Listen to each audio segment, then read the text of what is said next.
I've never seen something look so beautiful. Take a gander at this. This is what I believe to be a syrup pitcher. Wow. Look at the detailing on this, guys.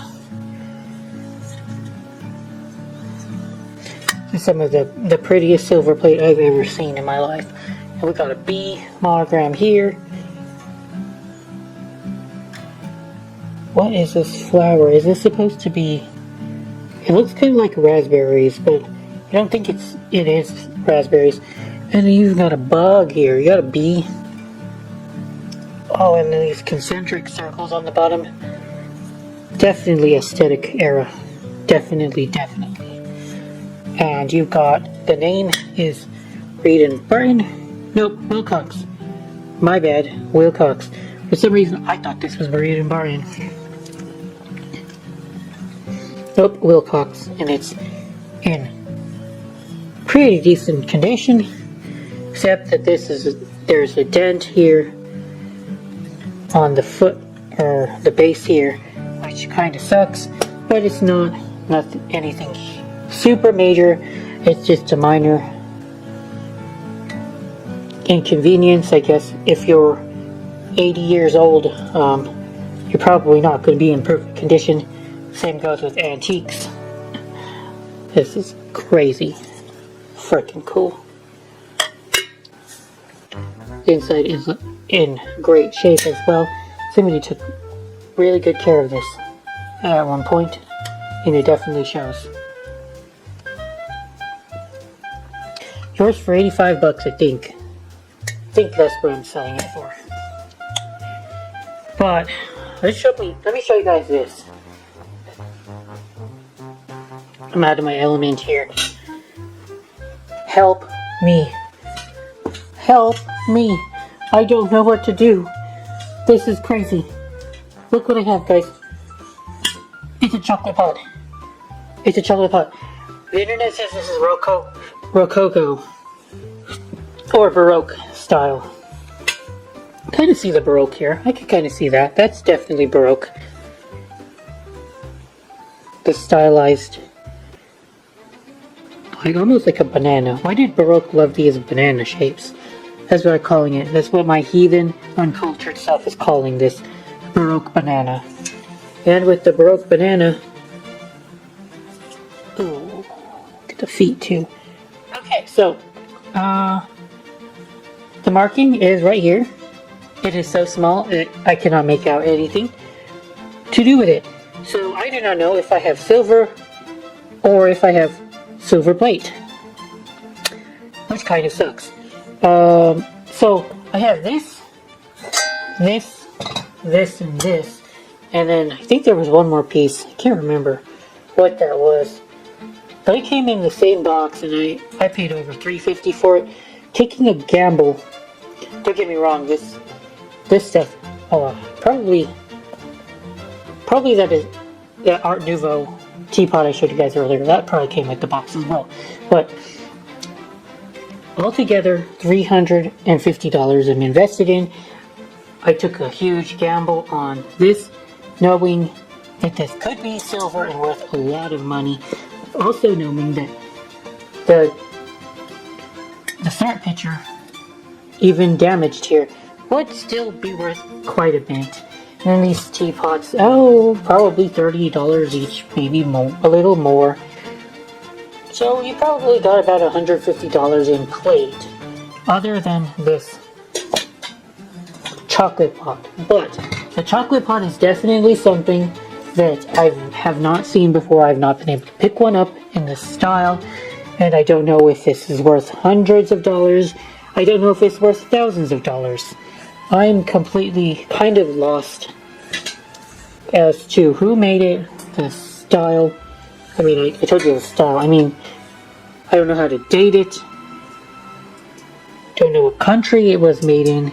Don't know if this is a purity mark or if it's silver plate. It looks plated given the toning.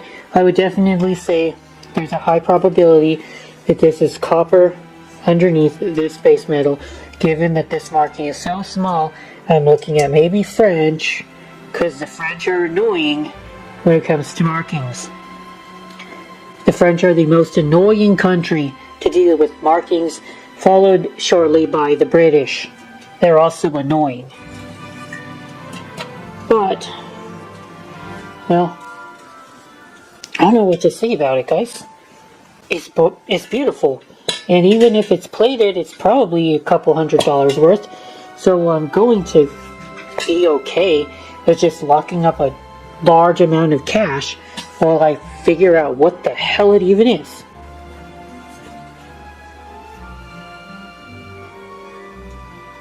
It's definitely something, even if it's plated. Somebody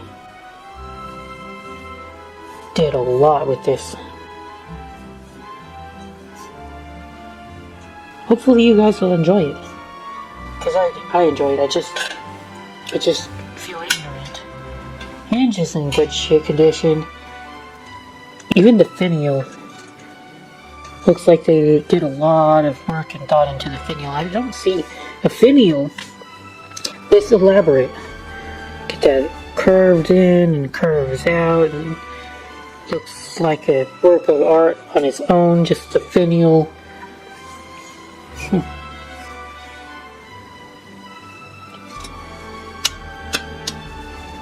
It was cold to the touch, which is a good sign.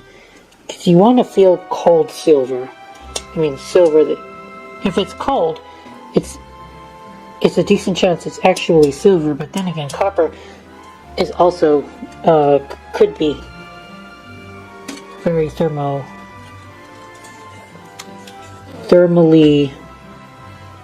conductive. I guess that's the right word I'm looking for. Okay, well, chocolate pot. So, I have very good news about this.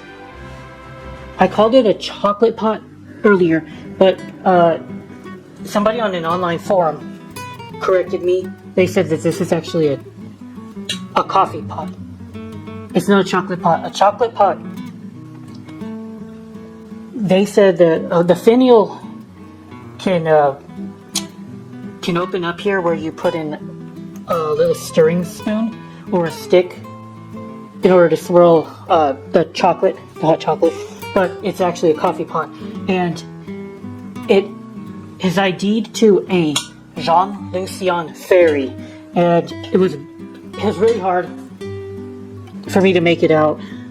I couldn't. I asked some online forums, and they were able to ID it, even though the mark was atrocious. And I did eventually find the quality mark right here, the Minerva. Oh, it's so small. It's so small, guys. It's tiny. You cannot see it at all. Right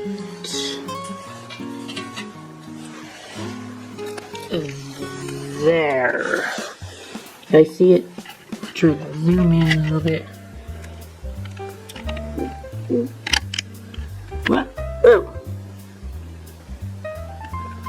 See it? My camera can't even focus, guys.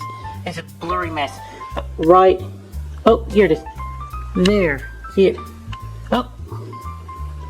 Have focus again. Sorry, guys. I'm sure this is very annoying. Oh. Add focus again. But anyway, this tiny little stamp. Oh, it's a pinpoint. It's a... Jeez.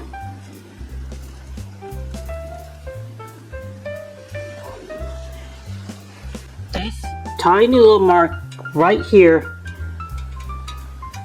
was what the silversmith used to indicate the purity of their silver. And we thought, and we think, that today companies try to be murky and shady with things like terms of service agreements and whatever. The silversmith used a mark so tiny, it took me a long time to find it, And it's so small, you can't see it without squinting your eyes. In fact, you can't even see it. You can't even see it. It looks like an imperfection. Annoying. That's annoying. But it is it. That is the Minerva. I think it's the Minerva marking. He was starting to work in 1878. And then he sold his company in 1893.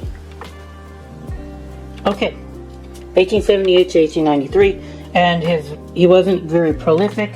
According to this site called art.net, I'll show you guys this really quickly.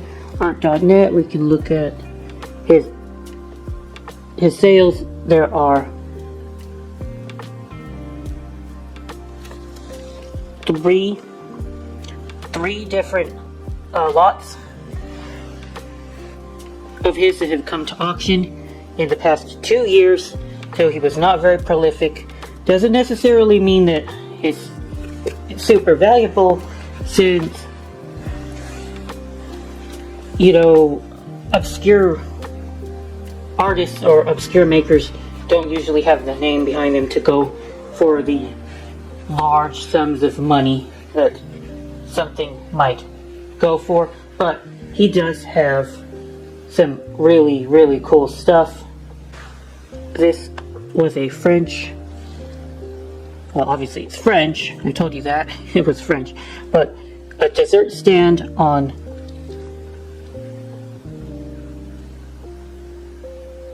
a very ornate and elaborate base here. It was glass, I think it was glass, and it looks like it wasn't even sold. No buyers. Not sold. So that's not good. Still, I think that this is one of the most valuable things I've ever found in one of my boxes. Hopefully it can still go for over 1,000 in auction, because people do like these coffee pots. They're very, very beautiful and probably common back in the day when they were made, but that can also mean that there are collectors for this kind of thing. And it weighs about 600 grams. Yeah, 600 grams, even when we're talking about the handle, which isn't going to be silver, of course. This is still about a pound of pure silver. So thrilled to have found it.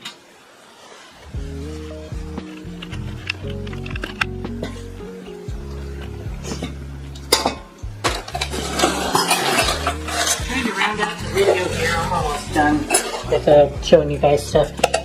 But here we have 2 serving dishes. These are using the Cristotel line. Cristotel, but it's their hotel line, like kind of like Oneida has hotel plate, and Breeding Barton and these other companies have a silver soldered line intended for commercial use, like railroads, hotel pieces, military applications, hospitals, commercial places. They want silver plate, thick and sturdy, so that it will last a while, because they don't want to continually replace pieces when they're damaged by the public, when they're in use every day. That's what they were using, is thick, hard metal, hard stuff with thick plating. That's Cristotel's rendition of this, and the Cristotel name. Not a whole lot on the market. I don't know why. I have 2 bowls of it where we see some blistering of the plating here.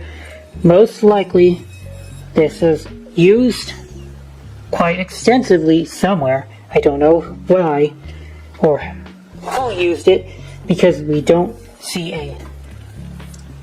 a name of the business who used it, which is kind of unusual, because most